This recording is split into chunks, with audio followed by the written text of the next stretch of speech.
Assalamu alaikum dear student. My name is Mohammad Imran and I am an SST teacher and I did my MPhil in biotechnology. तो चलिए आए introduction के बाद class की तरफ आते हैं।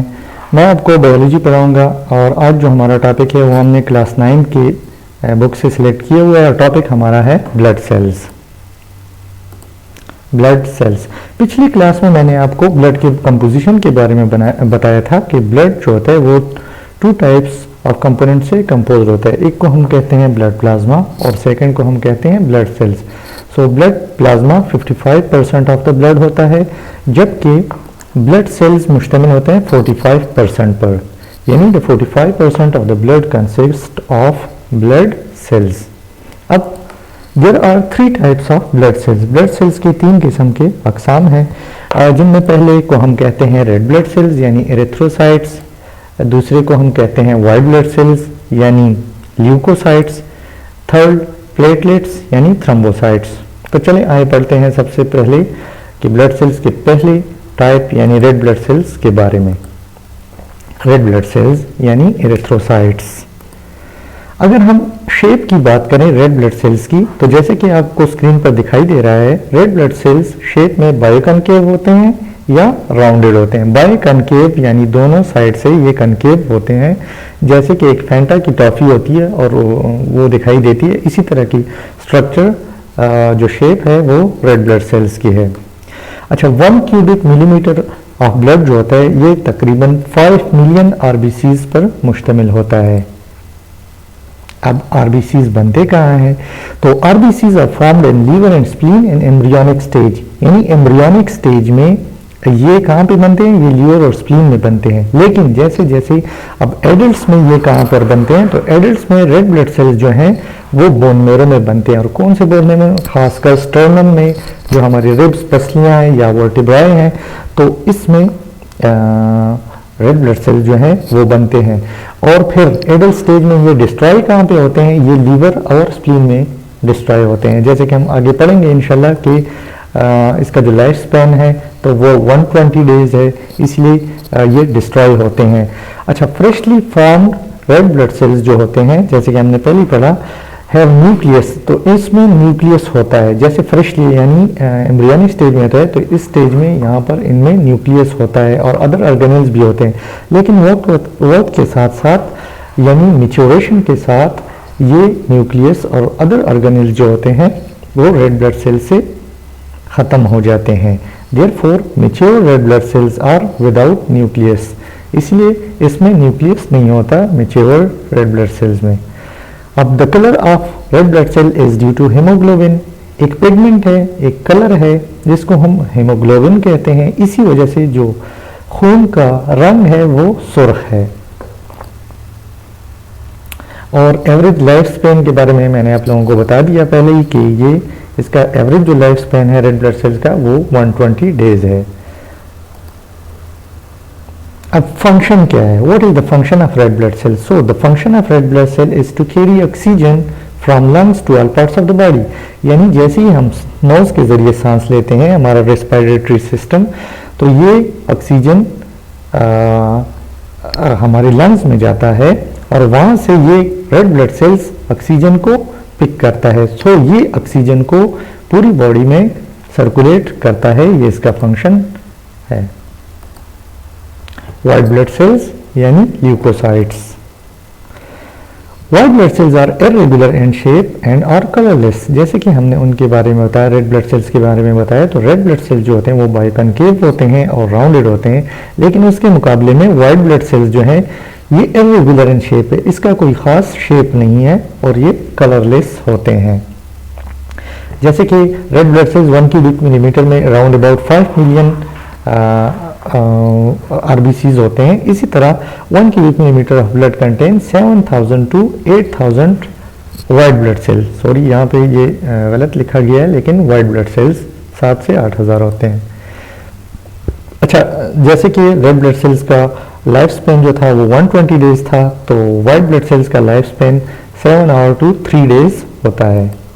यानी मैक्सिमम ये 7 घंटों से लेकर 3 दिन तक वाइट ब्लड सेल्स हमारी बॉडी में होते हैं, ये फिर ख़त्म होते हैं और नए सेल्स बनते हैं। व्हाइट ब्लड सेल्स को हम मजीद दो हिस्सों में तकसीम कर सकते हैं। इसको हम कहते हैं, जिनको हम कहते हैं ग्रेन्युलोसाइट्स एंड एग्रेन्युलोसाइट्स। ग्रेन्युलोसाइट्स जैसे कि नाम से वाज़ेह है, ये ग्रेनुलर होता है। Granulocyte white blood cell, granular cytoplasm, जो व्हाइट ब्लड सेल का जो सेल होता है, इसका जो साइटोप्लाज्म होता है, ये साइटोप्लाज्म ग्रेनुलर होता है यानी दानेदार होता है। और इसको हम मजीद 3 टाइप्स में डिवाइड करते हैं, यानी न्यूट्रोफिल्स, एजिनोफिल एंड बेसोफिल। अब एक ग्रेन्युलोसाइट जो होते हैं, उसका जो साइटोप्लाज्म होता है वो क्लियर होता है और स्मूथ होता है, यानी वो एक ग्रेन्युलर होता है, वो दानेदार नहीं होता है, स्मूथ होता है। इसको भी हम मजीद दो हिस्सों में तकसीम करते हैं, number 1 monocytes and number 2 lymphocytes. अब आते हैं और बात करते हैं function of white blood sales पर। तो व्हाइट ब्लड सेल्स के, जैसे कि मैंने आपको बताया कि इसके बहुत से टाइप्स हैं, तकरीबन 5 टाइप्स हमने डिस्कस किए, neutrophil, eosinophil, basophil, monocytes and lymphocytes. तो जाहिर सी बात है हर एक का अपना ही फंक्शन होगा, लेकिन जो मेन फंक्शन है व्हाइट ब्लड सेल्स का, which you have to remember that they defend us against pathogen. The disease causing organisms are called pathogen. तो इन पैथोजन से हमें ये डिफेंड करता है, ये हमारे इम्यून सिस्टम का काम करता है white blood sales. Neutrophil kills bacteria, fungi, virus directly. अब जो न्यूट्रोफिल्स है, जो ग्रेनुलर व्हाइट ब्लड सेल्स है, इसका काम है कि ये बैक्टीरिया, फंजाई और वायरस को डायरेक्टली किल करता है जैसे ही ये हमारी बॉडी में एंट्री करते हैं। एजिनोफिल जो होता है वो पैरासाइट्स और एलर्जिक सेल्स जो होते हैं उसको किल करते हैं, और ये जो होता है तो they are also involve in response to allergens. ये एलर्जेंस जो होते हैं जो हमारी बॉडी के अंदर जाते हैं, तो उनके खिलाफ ये रिस्पॉन्स जो होता है वो एक्टिवेट करते हैं। Basophil also works against allergic response. इसी तरह जैसे कि एजिनोफिल है, सेम बेसोफिल भी एलर्जी के खिलाफ, जो एलर्जिन होते हैं जो हमारी बॉडी में एंट्री करते हैं, उनके खिलाफ रिस्पॉन्स प्रोवोक करता है। Lymphocytes is an another type of white blood sales which fight against viruses and make antibodies। अब ये किस तरह, ये उनके खिलाफ, यानी कुछ मैंने आपको बताया जैसे न्यूट्रोफिल डायरेक्टली किल करते हैं उनको, लेकिन लिम्फोसाइट डायरेक्टली किल नहीं करते, ये उनके खिलाफ एंटीबॉडीज प्रोड्यूस करता है। और सबसे आखिर में मोनोसाइट्स। तो मोनोसाइट जो होता है जो रिकवरी करता है डैमेज सेल्स की, जितने डैमेज सेल होते हैं तो उनकी रिकवरी। तो एज अ होल इसका फंक्शन क्या है कि ये हमें हमारा इम्यून सिस्टम जो होता है वो मुश्तमिल होता है व्हाइट ब्लड सेल्स पर। स्क्रीन पर आप मोनोसाइट्स की, लिम्फोसाइट्स की, बेसोफिल, एजिनोफिल और न्यूट्रोफिल्स की जो इमेजेस हैं वो आप देख सकते हैं। The last one platelets.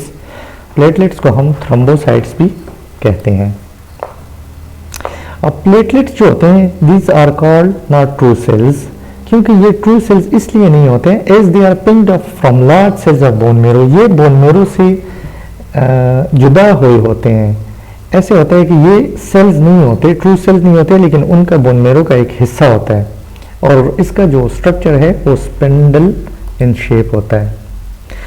जैसे कि मैंने red blood sales, white blood sales के बताया उनके बारे में, उनके एवरेज स्पैन के बारे में। तो प्लेटलेट्स का जो average cubic millimeter of blood contain 15,000 to 4,50,000 platelets 1 cubic millimetre में, इतने ये नॉर्मल रेंज में मौजूद होते हैं।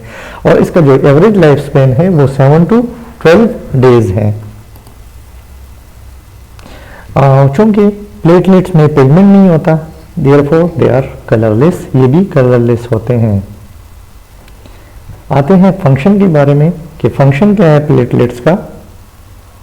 तो सबसे इम्पॉर्टेंट फंक्शन जो हमारे ब्लड सेल्स यानी प्लेटलेट्स का होता है वो होता है ब्लड क्लॉटिंग, खून को जमाना। जो खून जमता है किसी भी साइड पे जहाँ पर इंजरी हो जाती है, कोई वेसल कट जाता है और वहाँ से खून निकलने लगता है, तो इसका फंक्शन होता है कि ये जो फिब्रिनोजन प्रोटीन है, जो प्लाज्मा प्रोटीन है, जो कि मैंने लास्ट क्लास में डिस्कस किया था कि फिब्रिनोजन जो है वो प्लाज्मा प्रोटीन है, तो उस फिब्रिनोजन को ये कन्वर्ट कर देता है insoluble substance which is known as fibrin. और ये फाइब्रिन क्या करता है, ये एक मेश बनाता है, एक जाल बना देता है जो अदर ब्लड सेल्स हैं उनसे उनके गिर्द ये एक जाल सा बना लेता है, तो जिसकी वजह से ये एक क्लॉट बना देता है और खून को बाहर निकलने से रोक देता है और हमारा खून जम जाता है। और कुछ ही देर में अगर हमारी कहीं पे कट लगी होती है और उस पर हम थोड़ी देर या उंगली रखते हैं या उसको हम डाल देते हैं थोड़ी देर के लिए, तो आप ने देखा होगा कि वो खून थोड़ी देर बाद रुक जाता है। अब ये इसलिए रुक जाता है क्योंकि यहाँ पर प्लेटलेट्स आ जाते हैं और वो यही अमल करते हैं। यानी when blood oozes out of ruptured vessels due to injury, platelets gather at the site and convert fibrinogen, any plasma protein, into insoluble substances, fibrin, and make a mesh which block other blood cells by forming a clot. आप diagram में देख सकते हैं कि जो white blood sales हैं और red blood sales हैं, इनके इर्द गिर्द जो एक जाल सा बना हुआ है वो प्लेटलेट्स का है। तो platelets forming a mesh around other blood cells. Thank you so much. उम्मीद करता हूँ कि आप लोगों ने क्लास को एंजॉय किया होगा और बहुत कुछ आप लोगों ने सीख लिया होगा। इंशाल्लाह मिलते हैं हमारे नेक्स्ट क्लास में। चैनल को सब्सक्राइब कर दीजिएगा और बेल आइकन का बटन दबा दीजिएगा। Thank you.